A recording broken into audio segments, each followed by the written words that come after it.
How we doing, folks? Welcome to the Nightmare Cabin, and hello, stranger. If this is your first time watching, welcome aboard.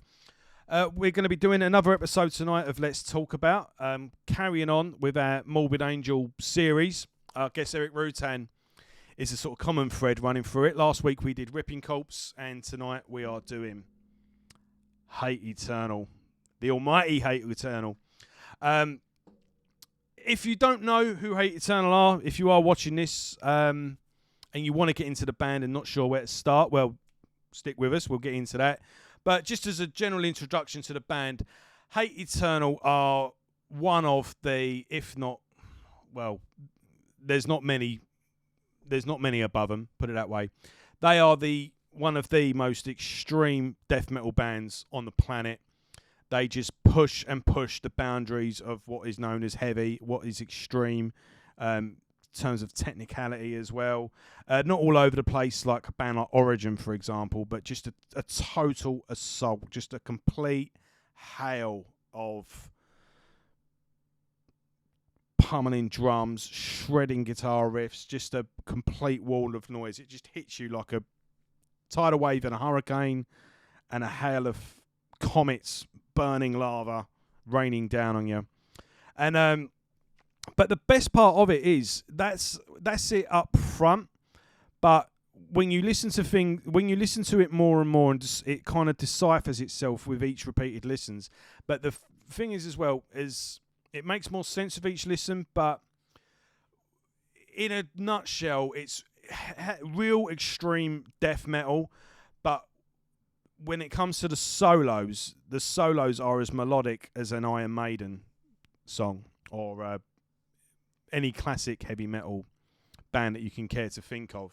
They're super emotional, just beautiful melodic masterpieces that run through the songs in the solo section.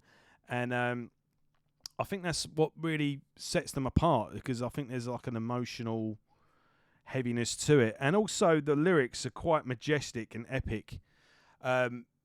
When you read the lyrics, it kind of conjures up, like just classic literature. So like Homer's Odyssey and the Iliad and the Divine Comedy and biblical stuff, and like the way that it's all like curse thee and honor thy, and it's all written in this like classical poetry.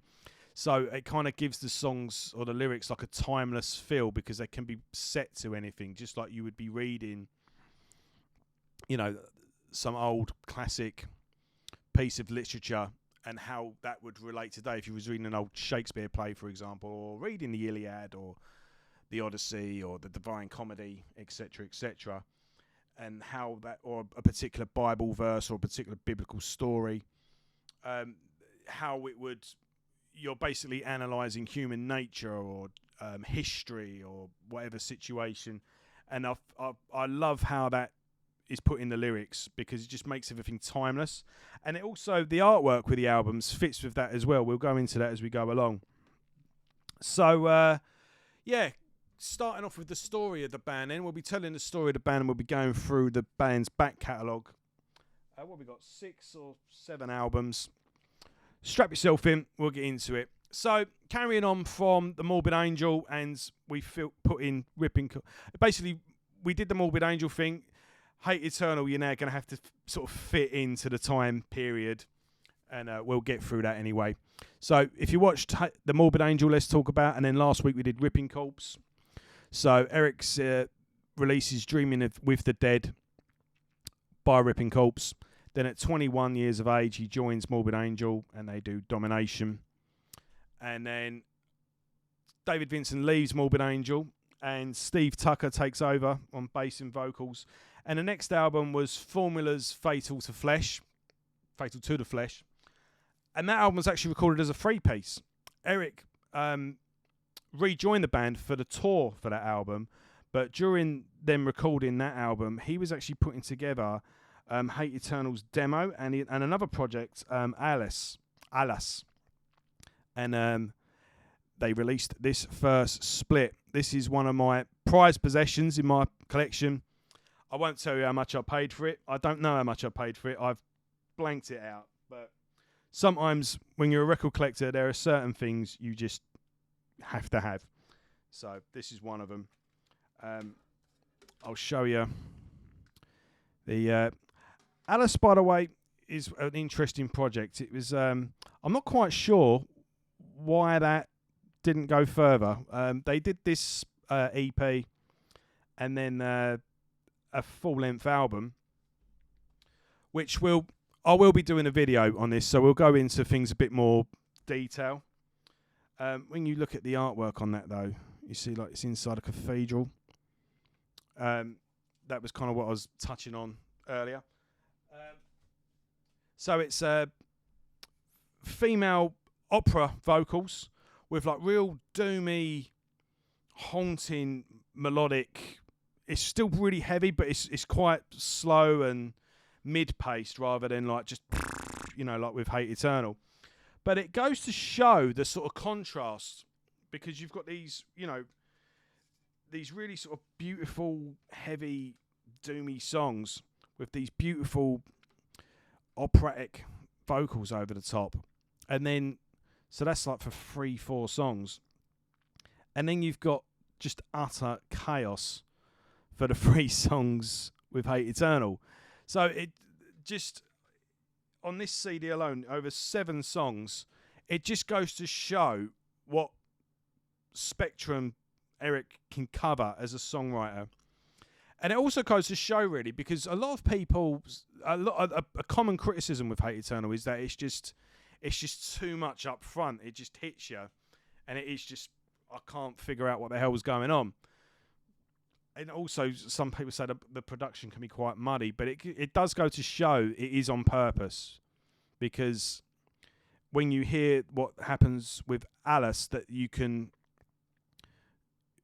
tell that the guy can do slower music and he can do melodic music. So he can, this absolute bludgeoning that you get with Hate Eternal is, it's done on purpose, basically.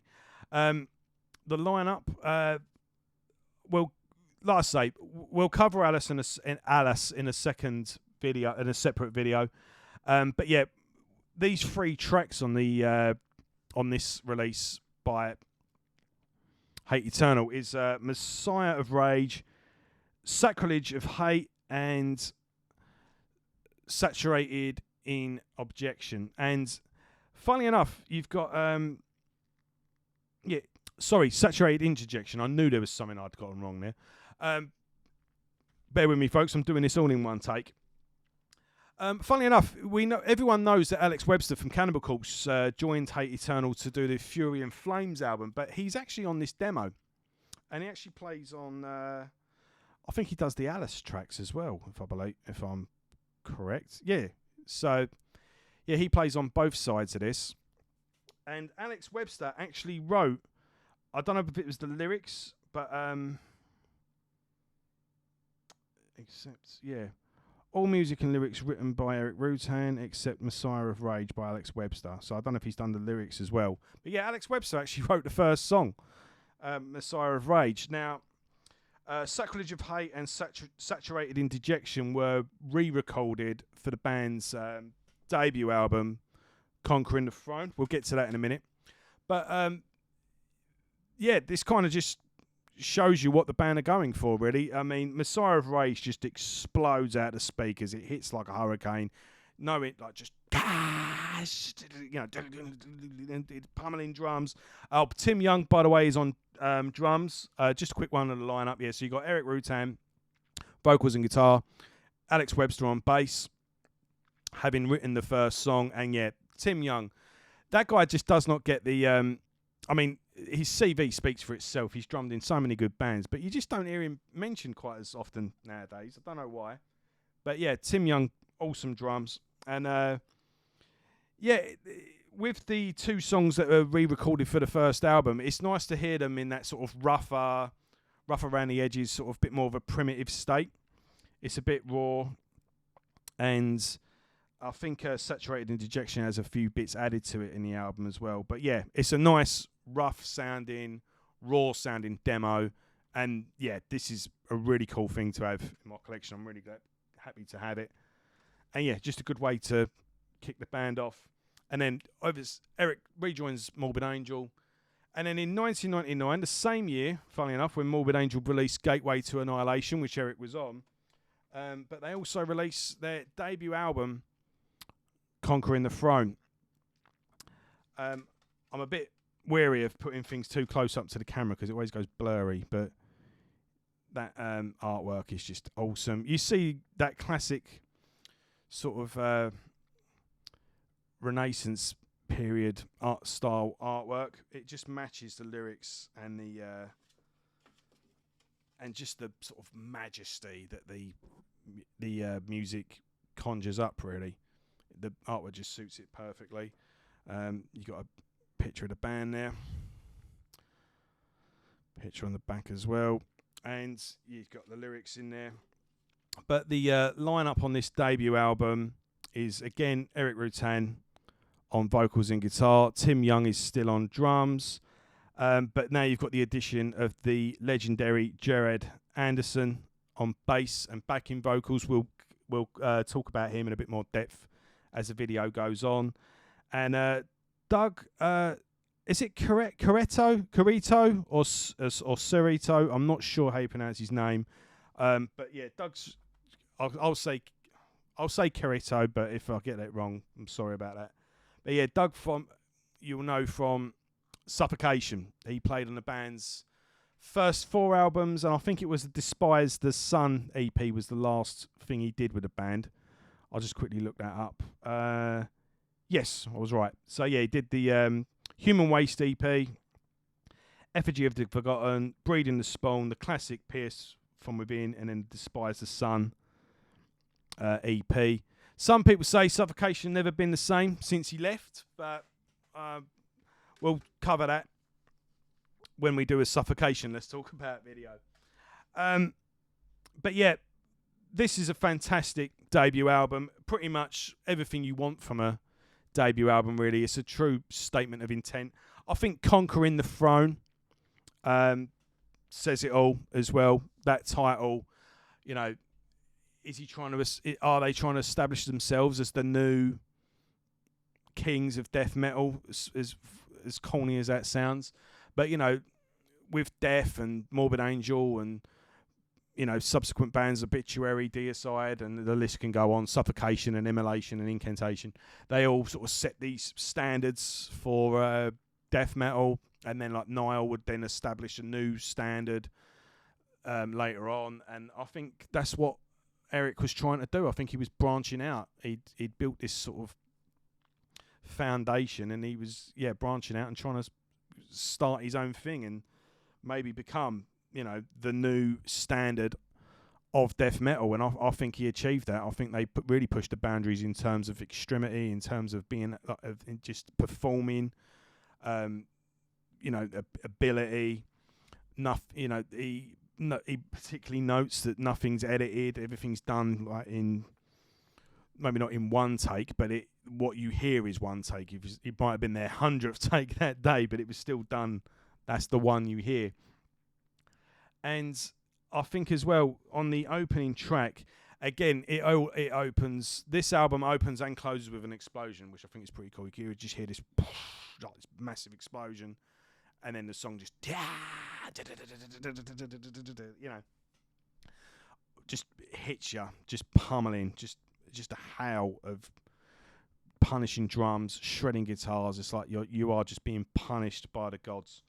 And the opening line is, praise this massive force of hate. And if you watch the DVD, the Perilous Fight, we'll get to this a bit more in a minute, but I'm just showing you it here. There's a interview with the band in the extras of that, and Eric was saying, I'm not going to quote him directly, but I can't remember exactly what he says, but he basically says, you know, he got into a bit of trouble as a youngster. He was a bit of a tearaway, and like learning guitar and getting into music kind of helped him focus and sort of channel a lot of anger that he had as a youngster. And he says there's a certain anger within him that he don't think will ever sort of die or go away.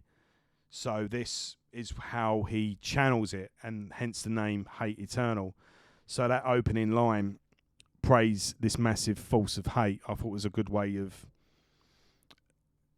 That's the opening line of the first track of their first album. I thought was a good way of sort of establishing where we are, and Conquering the Throne is a statement of intent of what the band want to do and what they're all about. And this is, I think it's 33 minutes of just utter. It's just brutal. It's just utter. Yeah, 33 minutes, and it's just wall to wall intensity. And there's not a cigarette paper between the songs. It's just. But the more you listen to it, though, the more the riffs sort of come a bit more clear and make a bit more sense. The opening track as well, it sort of starts off similar fashion as Messiah of Hate, really, on the demo. It just, just hits you and then just hits you, comes like a hurricane, really. Catacombs is another, is a highlight for me. It's got a similar sort of monstrosity, Morbid Angel style riff. And that sort of off timing, like I said about with the Angels, Venom. And then it sort of settles down into this nice steady groove. By his own degree, that's a probably the most memorable song on the album. It's kind of like the hit from the album. It's still in the band's set list to this day. And they did a video for it and whatnot. And funny enough with this album, like I said with Doug. Mainly known for his time in Suffocation, but he actually writes 3 of the songs on this album, like fully writes them as well, music and lyrics. And Dethroned and is it Spiritual Holocaust? Yeah, they're actually my 2 favourite songs on this album. As much as I've got nothing but respect for Eric Rutan, but yeah, it's got to be said, they're actually my favourite. But overall, it's a relentless album, and yeah, it's just fantastic. So. Yeah, obviously this was released the same year as Gateway to Annihilation by Morbid Angel. After that, Eric leaves the band again, and the Morbid Angel go back to being a 3-piece for Heretic. And Jared actually joins Morbid Angel for a tour as well. Maybe we'll get into that a little bit. But yeah, Jared Anderson actually joins the band. I think it's halfway through the Gateway to Annihilation tour, if I'm correct. I'm trying to get my time scaled right here, but yeah, so he ended up actually singing, replacing Steve, but Steve came back for Heretic, I believe. But yeah, next up we've got. I'm just trying to get 2001 to 2002. So that was just before the second album. So yeah, we'll move on to the second album. Something just come up there and I just had to delete. So yeah, we've got the second album now. And yeah, the masterpiece, the king of all kings. Again, I'll get that out so it's a bit of a glare. I think that artwork is absolutely fantastic. I do have a t-shirt of that as well. Right, the band are a 3-piece now. Doug has left the band and so has Tim Young. So you've got Eric Rutan still on vocals. He's now the only original member and the only constant member going forward as well. But yeah, Eric, vocals and guitar. Jared, still again on bass and backing vocals. And now we have Derek Roddy on the drums. Now, Derek, at this point, you would have known he did one album with Malevolent Creation in Cold Blood. Then he did a session. He wasn't actually in Nile, but he did the Black Seeds of Vengeance album. And then, yeah, straight out of the gate, Hate Eternal. So, yeah, the guy's... This was his heyday, really. He was just known for being on some of the most relentless, extreme music going. Around this time as well, Jared is doing his own project, Internecine, the Book of Lambs. This was recorded at pretty much the same time. I don't know which one. They must have recorded them back to back. I kind of think of this, and this is basically I think of this as a double album. Basically, we will be doing an Internecine album as well, but an Internecine album. We'll be doing a Let's Talk About video with Internecine, and I'll be going to this album in a lot more depth. This is one of my favourite albums. I think it's one of the most underrated death metal albums ever. And yeah, if you're a fan of Hate Eternal, you've definitely got to get this. If you're a fan of Hate Eternal and you've not got this album, pause this, go on Amazon and get it now, because you can get it on Amazon for the prices of a cup of coffee, and everyone's on this is on this. They just shuffle it around. So while Gerard is doing bass and backing vocals on this, he's doing guitar and lead vocals on this. Eric does a few guest solos, but he's actually producing it, and you got a couple of different people drumming on it actually. But Tony Loreno he was in Nile for a bit as well, and Angel Corpse. Derek Roddy does 2 tracks on there, and guest solos by Eric Rutan, and Jared, guitar, bass, and vocals. So yeah, and they were recorded and released. They released the same year, recorded more or less the same time. So yeah, the other half they could have blended it and just done one double album. But right, that's enough about that for now. We will be going into more depth with that. So yeah, King of All Kings. Let's get into it. What do you want to know? It's just like the first album, but better produced. Well, yeah, they've just improved. They've turned everything up to 11. The riffs are more technical. The riffs are more are faster. They're more extreme. Derek, I don't know how he drummed that way. It's just inhuman what he does. The vocals are just made of fire. Everything is just amped up, basically. Slightly controversial. This is probably one of my least favourite Hate Eternal albums, and that's not to say I don't like it.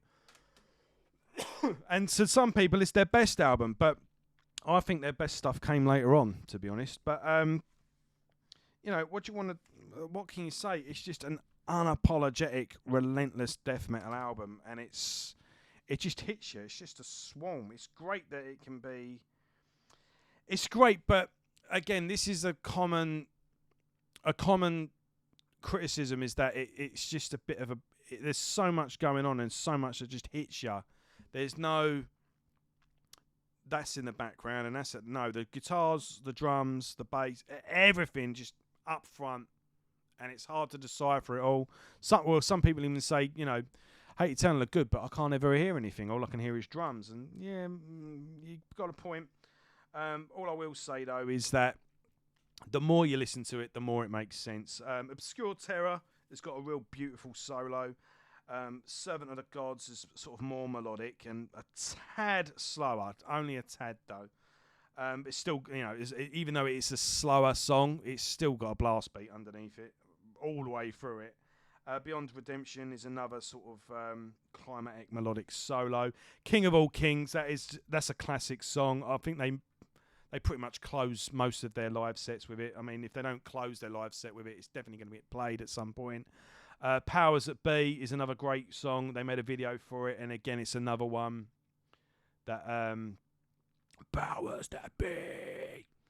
This one is still in the set today, really, and it's got the classics on it. And don't get me wrong, this is, in terms of extremity, this is a masterpiece, and you could arguably say they were never this heavy again. They were still fucking heavy, but they never. This is just extreme as it gets. It's just triple distilled. It's just pure 100% moonshine death metal. There's no subtle flavors in the background. There's no smoothness. This is just pure alcohol. Bear with me, folks. So, moving on to what's up next. It's 2000 no, that was 2002, wasn't it? Next up, we've got Iron Monarch, which was in 2005. And bear with me 1 second, because I've just remembered I've got something to show you. I'll be right back.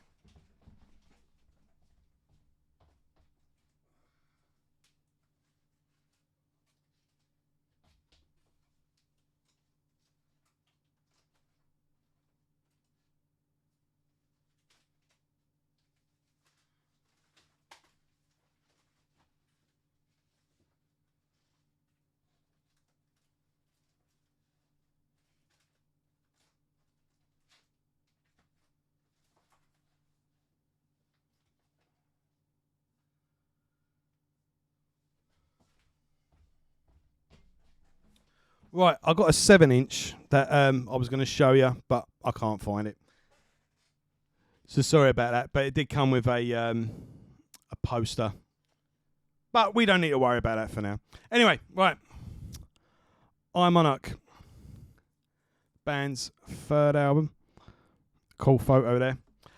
Right, so lineup. Eric, still vocals, guitar. Derek Ruddy is still on drums. And fortunately, Jared Anderson had to leave the band for personal reasons. And we've got Randy Pyro. Sorry about that. Just dropped the mic.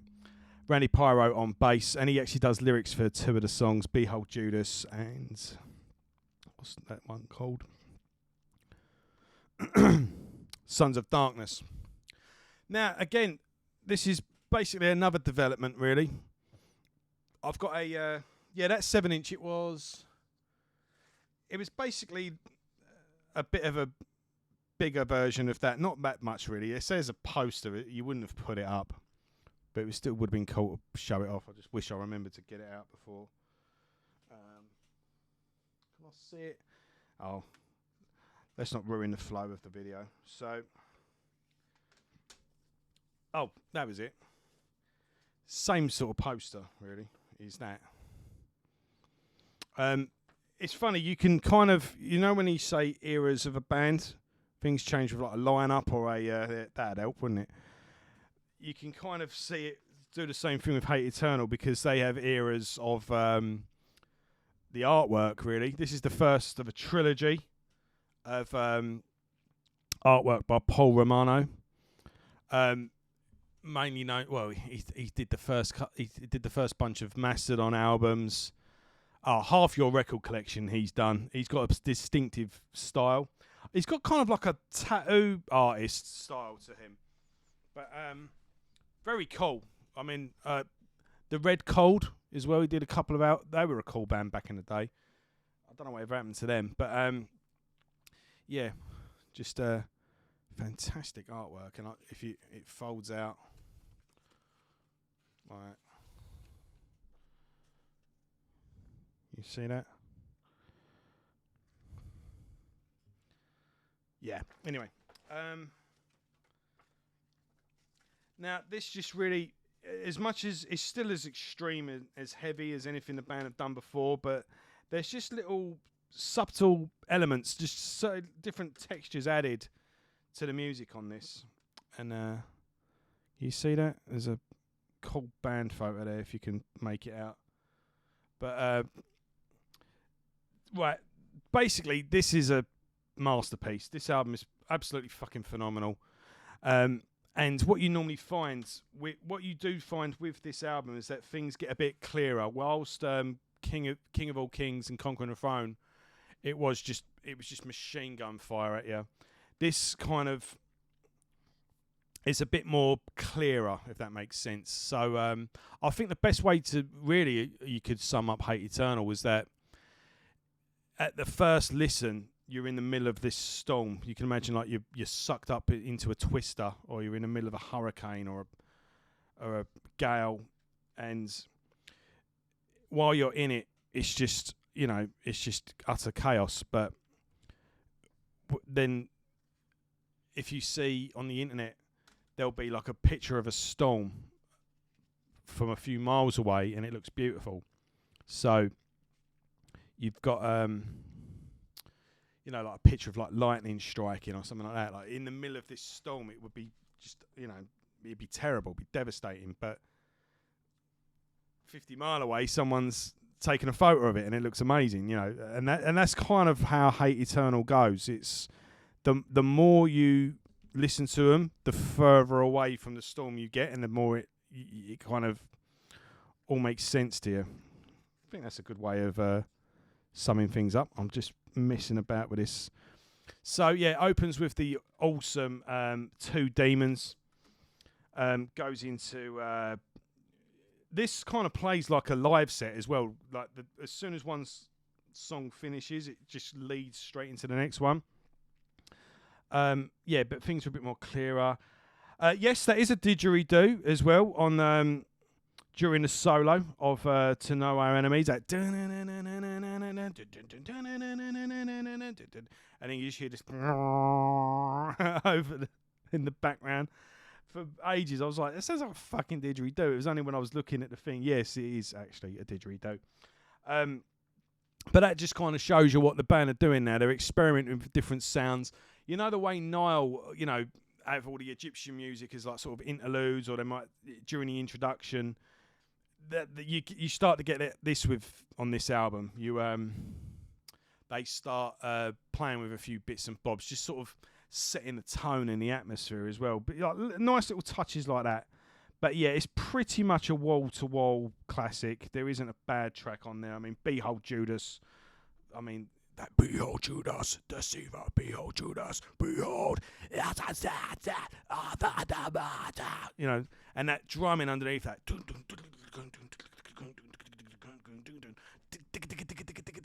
It's just absolutely relentless drumming.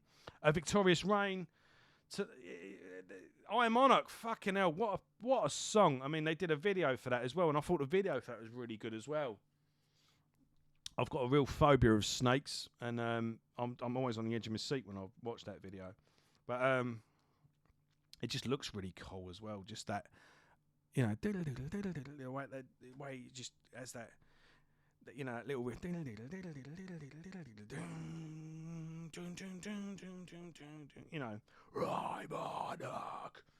When it kicks in later on, and it's just fucking. This is an absolute masterpiece of an album. The only criticism I have of this, and this is a very, very slight one, but I think the Faceless one, it's just a bit of a widdly. It's just an instrumental with a riff that just goes over and over, and it just goes. I find it a bit pointless. I think it could have just been at 9 tracks. That's all. And is that really a complaint? I mean, apart from that, it's a 10 out of 10 album. And am I really going to just give it 9 out of 10 because of one song? I don't know. It's a bit... And it's not as if it's that bad, to be honest. I just found it a bit pointless.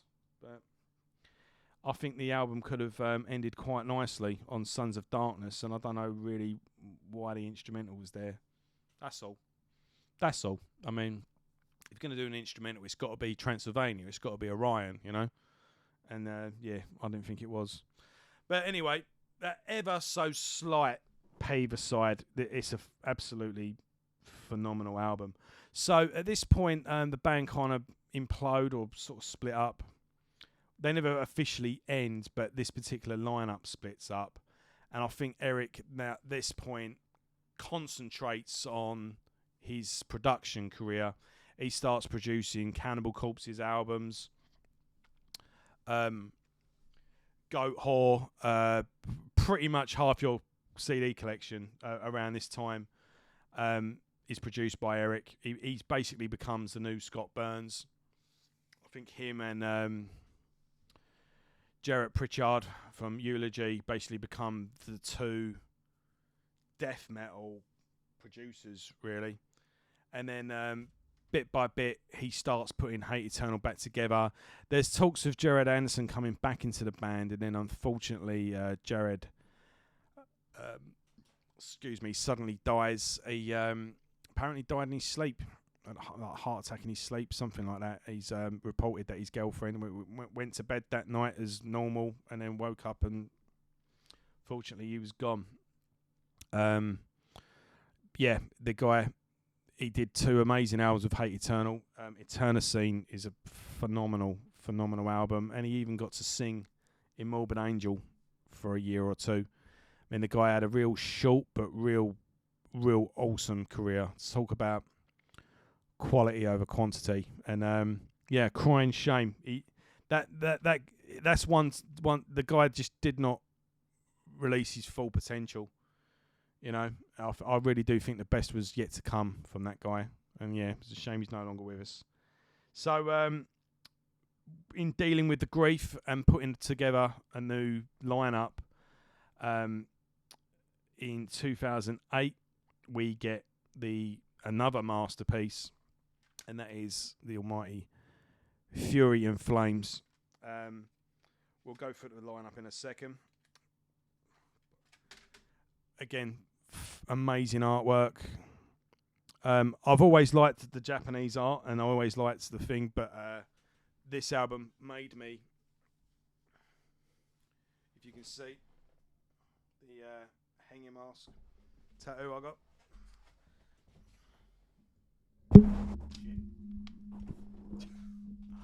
I'm determined to ruin this mic. Alright, I think we're still recording. I've got another one on my upper arm as well with the next album. That's going to be interesting. But yeah, right, so 2008, we get Fury and Flames. There's a tribute to Jared on the back there. Trying to... if it goes clear on that, it's going to go blurry in the back, so I'll try not to. But yeah, you got lyrics. And pretty cool. Side view of the hanger there. I think you got a band line up somewhere. Or is it on the back? Oh, that's on the inside. You got the band there. So, let's go through the lineup. Eric, again, back on vocals and guitar. This time, you've got Sean Kelly from Ripping Corpse on second guitar. So, they're a four-piece again. And he's reunited with his compadre from the Ripping Corpse days. And yet, Alex Webster from the Almighty Cannibal Corpse fills in on bass.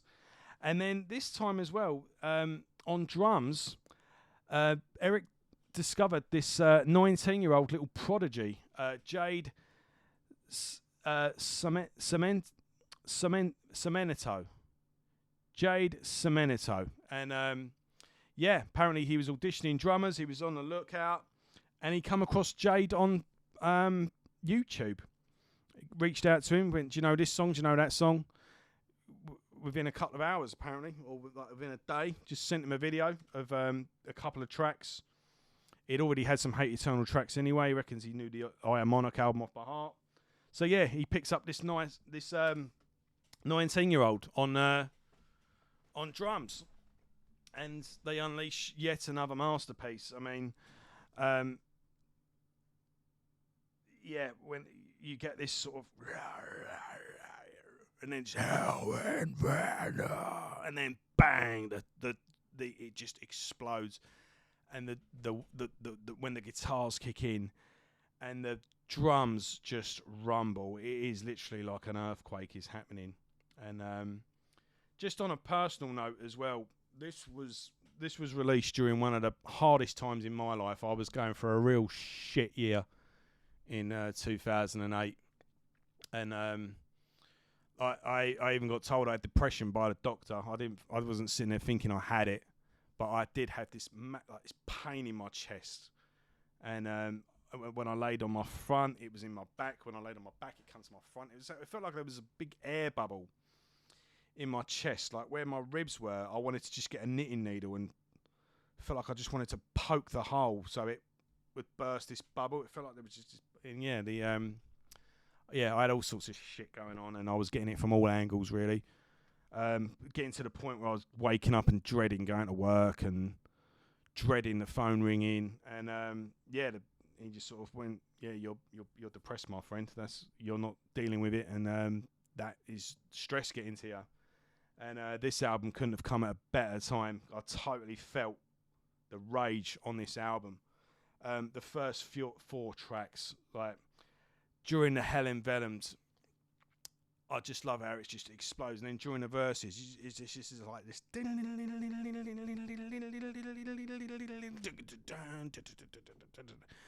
And yeah, the vocals over the top of that. But I just love the way it just splits nicely during those verses. That, just that cool sort of upper strumming. It just sounds evil as hell. For whom God's may destroy it, it's just that. It's just Alex Webster's bass on this is just crazy. Parabellum again just encompasses just the chaos. It's just absolutely relentless all the way through. There's obviously the classic Bringer of Storms. When I saw Hate Eternal, feels like a lifetime ago now with everything that's going on, but it weren't that long ago. I saw the tour they did with so it was Nile headlining, then it was Hate Eternal, and then Vitriol. And yeah, they opened with Bringer of Storms. It was like fucking hell. And yeah, just that. It's just such an odd time song. That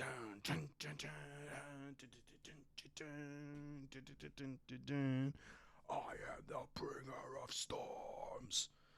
I am the bringer of storms. I am the bringer of scorn. It's just fucking amazing. And yeah, the bringer of storms. It's it's just the fury and the rage of it, And you got the funerary march, which was a heartfelt tribute to Jared.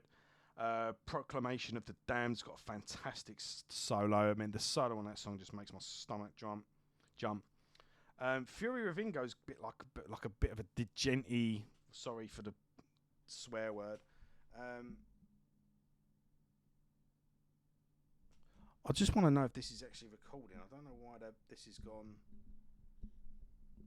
yellow. It's normally green. Oh well, we'll plough through and see how we get on. I don't get what that means, but yeah. Sorry, I'm intrigued now. So where was we? Yeah, Fury Within has got like this odd timed riff, but again, yeah, another great solo. And then Tomba, which is French for tomb. And yeah, it's Tomb, La Tomba de la Fura et es Flammes, which is what is it? I actually had the translation for that somewhere.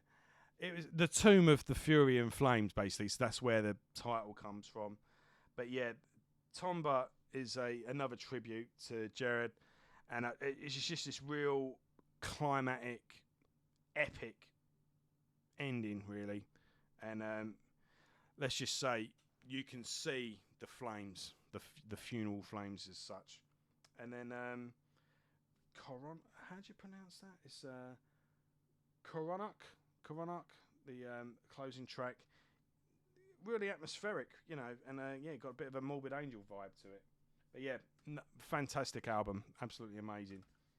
And yeah, moving on, we've got the next album, The Phoenix Amongst the Ashes. This comes out in 2011, and we've got yet another lineup change. The band are back as a three-piece. Eric, obviously, still vocals and guitar, and Jade is still on drums. And this time we've got a new bass player, JJ Hubrovec, who is the... have I got anything down here? No, I've got to reach back. It's JJ Hubrovec, and that's he's the brother of Mike Hubrovec from Monstrosity. And check out my Let's Talk About video for them. Yeah, he joins on the tour for Fury and Flames, and then stayed, and he's been in the band ever since. Yeah, so they're a three-piece on this one. Real cool artwork here, and if you see that there, either side, you've got these theatre masks. I'll try not to kill my microphone this time, but yeah, I actually took this CD into the tattoo studio, and yeah, we filled in that little bit there. So yeah, just thought I'd show you that. You get all the entertainment here. Now, Phoenix Amongst the Ashes is the underrated one. I think we all have that one in the catalogue. They never did a stinker of an album, but Hate Eternal never did that. But even Hate Eternal have the underrated one. I don't know what happened with this album. It kind of just came and went. It was released. It was, I don't know. It was their second one on Metal Blade, and then the King of All Kings and I Monarch came out on Earache. What did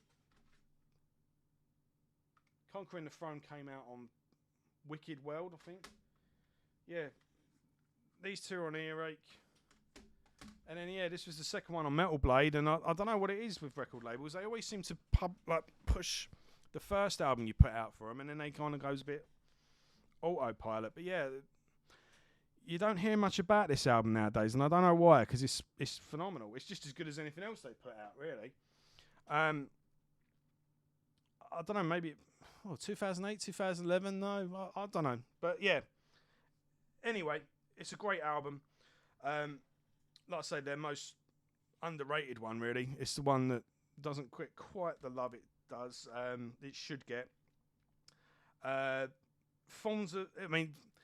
Nothing's really changed either. I mean, it's basically Hate Eternal doing what Hate Eternal do. I think there was like a bit more of a development on the first 3 albums, and then I think this one was easy quite to push because of the lineup with Alex Webster being on it, etc.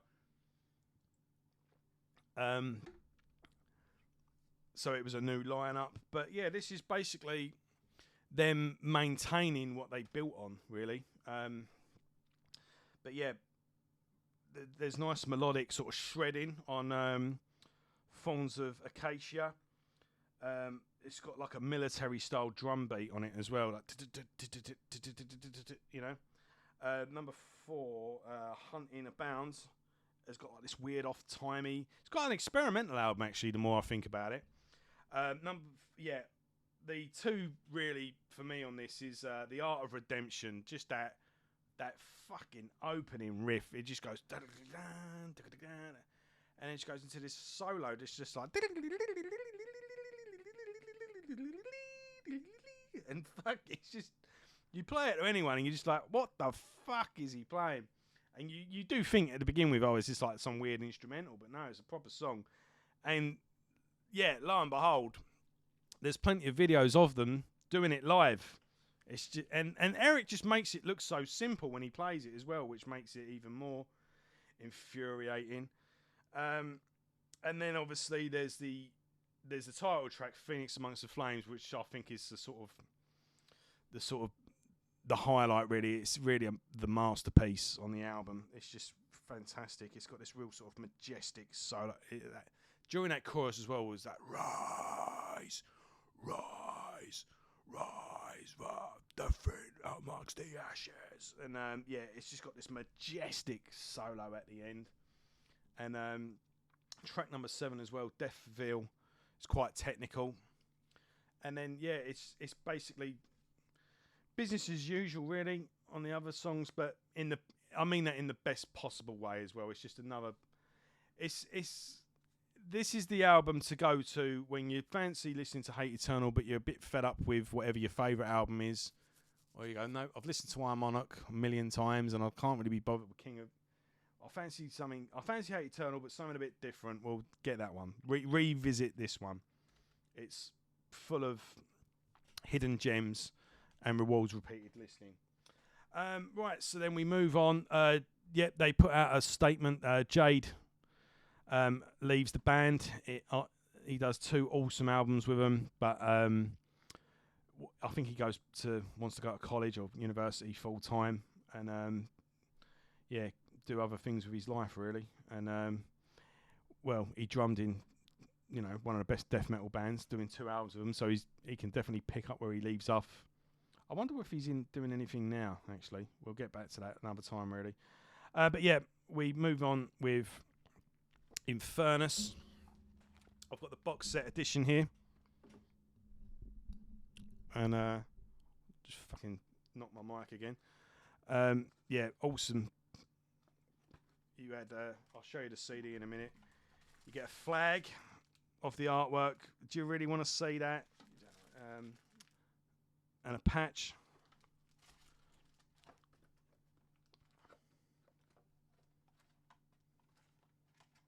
Put this box back together. And then we've got the actual CD there.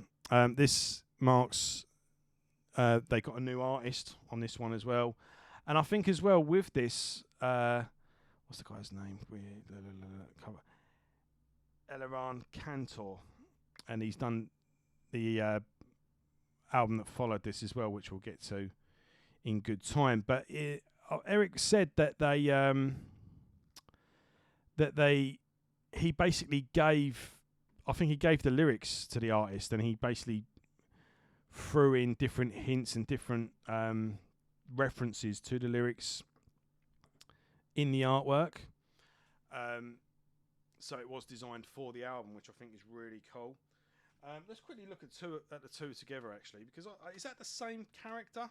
Do you think? They are pretty similar, aren't they? I'm not sure though. I think this one is actually designed because it does look a little bit like Eric in this one. He's got a similar sort of face, similar sort of hair, and the goatee. He's got a goatee nowadays. But yeah, this is pretty cool. If you see, like, it's all sort of, again, it's got that sort of majestic sort of, looks like a painting that you'd see in Rome in a museum somewhere. There's all sort of chaos and catastrophe going on, and there's like a load of books there, and the guy is sort of tearing pages out of books and sort of sticking them to these like structure like wings that he's got. And he's like trying to make wings out of a book. I don't know, maybe it's Icarus themed. I don't know. Looks cool. It's awesome artwork though. Absolutely great. I'd like to maybe find out a bit more of a deeper meaning behind it all. Got a download card in the middle there. As I was saying, so JJ Hubrovec is still on bass and backing vocals. He's basically Eric's partner in writing as well now. It's pretty much split down the middle.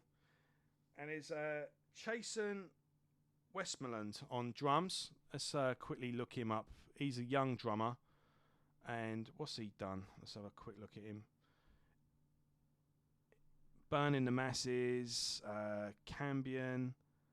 I don't heard any of these. Let's have a look at his past. Oceano, they were cool. Abigail Williams, The Faceless. It's getting a bit more familiar now, isn't it? Fallujah as well. He's played for them. I don't think he's been on any albums, but he has done Whitechapel and guest session. Let's see if there's anything. No, same. So yeah, he's got a bit of a CV on him himself. Yeah, again, as a free piece on this album. Is there anything cool in here to look at?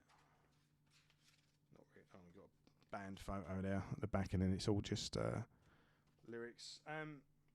This to me just marks yet another milestone in the band's career. I think it's another perfect album, really. 10 amazing tracks. Again, it plays like a live set. Again, as soon as when you're playing this on like an MP3 player or a unless you got like an actual CD player or a record player where it just flows naturally. When it skips to the next track, you hear a bit of a gap because the sort of beginning of the second song is at the end of the first song. It all just bleeds in naturally and flows nicely. And every song on here is just a masterpiece, really. I mean, Locust Swarm, fucking phenomenal. The Stygian Deep, they even did a particular T-shirt for that song alone. Infernus, yeah, the title track is just it's just amazing. Again, they kind of go a bit slow and a bit doomy on that one, and it finishes with this beautiful sort of melody at the end, like this beautiful sort of strumming. It's just like this.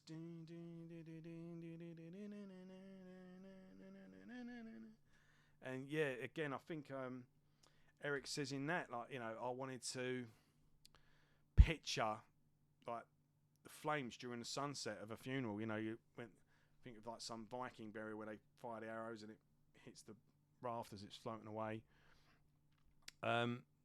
Yeah, I mean, it seems like grief is a thing that Eric has to deal with commonly. He often says, this one was because of the death of someone, and I was channeling that.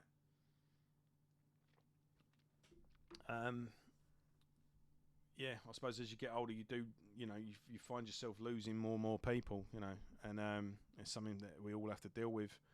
But yeah, so Infernus, I mean, to me, again, it's another 10 out of 10 album, and it's just, the band just keep getting better and better. I will say, with this one, it is a lot more melodic than the previous albums, and then up until now, present day. Upon Desolate Sands, again, you can see with the artwork, just the way you see the artwork sort of continues. This basically follows on from Infernus. It's pretty much picks up where the last album left off. And these two albums, again, like I said, with King of All Kings and Internecine kind of fit together. These are just, they're just following on. It's just like a 1-2 punch. And again, this is just another 10 out of 10 album. What I will say, well, let's go for the tracks. Oh, let's tell you what, let's go for the lineup. So yet again, you've still got Eric and JJ. And this time you've got Hans Grossman on drums, who is in Blotted Science. He's in Triptychon now, apparently. But he was in another band. I can't remember what they're called. Oh, is it Obscura? Yes, Obscura. And he was in Necrophagist as well. So you know this guy knows his way around the kit. Let's see if there's a band photo. Yeah, so on the artwork on that, I remember when I interviewed Eric, he said about the guy's got a lot of arrows in him, and he's putting up with all the. It's all symbolises different things that life's thrown at him. Cool band photo there, and number 4, Nothingness. Nothingness of Being kind of reminds me of Morbid Angel. Like it's got that classic Morbid Angel sort of feel to it.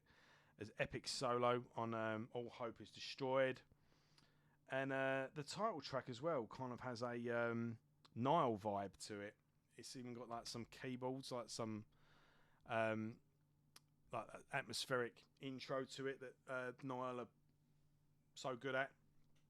But I'm actually of the opinion that these two albums are actually Hate Eternal's best.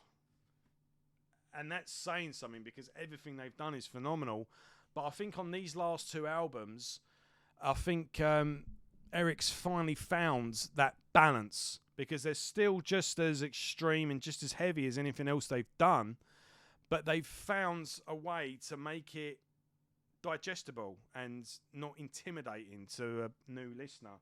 I think if you were into, like, if you didn't know where to start with Hate Eternal, and maybe you think, if you listen to like a track like King of All Kings, think, oh, that's a bit much. Maybe start with one of these albums and work your way backwards, because I think they're the most melodic. They're the most.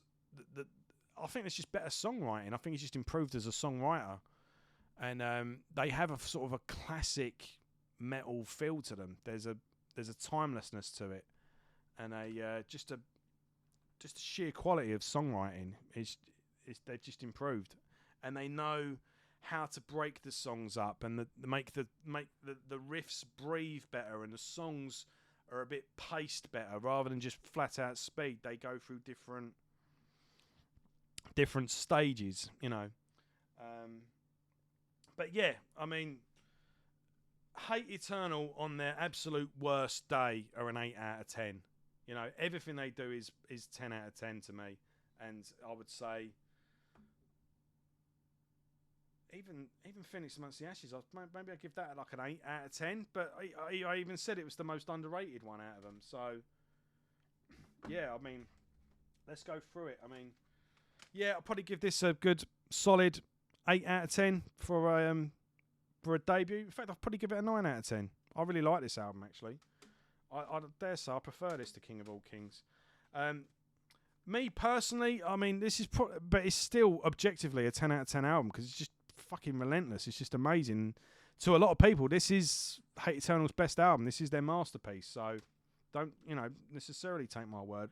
Well, I hope you've sat through this. You take my word a bit, but you know what I'm getting at. To a lot of people, that is their best album.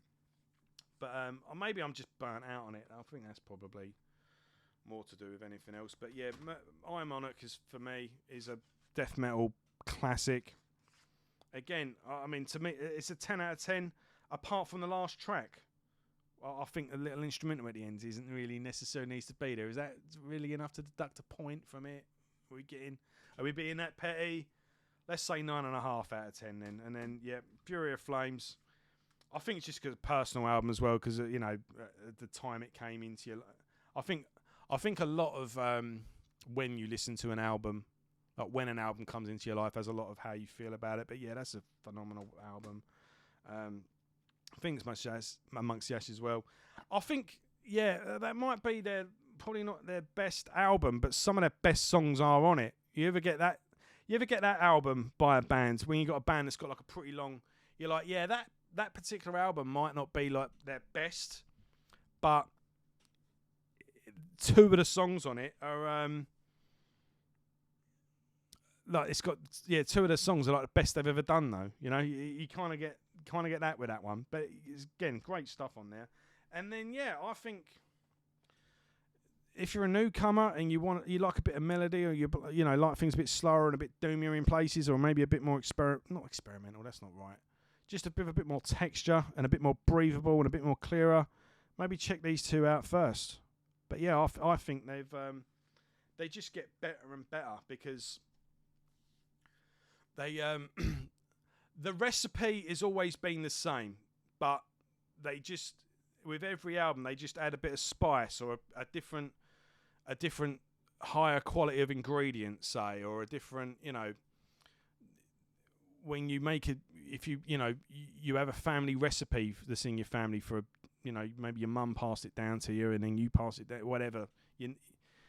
Your nan made this chicken pie and she taught your mum how to make the chicken pie, and then your mum teaches you, you make it with a different type of butter or a different type of pastry, or this time you're going to put in a different type of, instead of these mushrooms, you've found like some nice posh mushrooms, and or a better quality of chicken, or you just put that little twist to it every time, and it just improves over time. But that's how Hate Eternal have. It's just refined and refined and refined with each album, and with each album they just add a little twist, or just add a little bit of that, or maybe a little less of this and a bit more of that, and they just tweak it and evolve it with every album, and they just get better and better every time. And now, in the next couple of weeks, we've got the new Cannibal Corpse album, which Eric has written 3 songs to. He's now, he's a full-time member of Cannibal Corpse. I don't know how he's going to divide his time, but, that's what he's always done by the looks of it.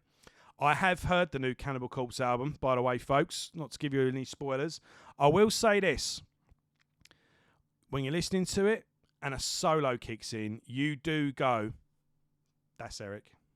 I can hear him in the album. Especially I was listening to Hate Eternal back to back in preparation for this as well. But yeah, I'll be doing an in-depth. I've got the special edition coming as well, so I'll do an unboxing and I'll give you a proper in-depth track by track review when it arrives anyway. But yeah, the new album is going to be good. So anyway, you've made it to the end. Congratulations.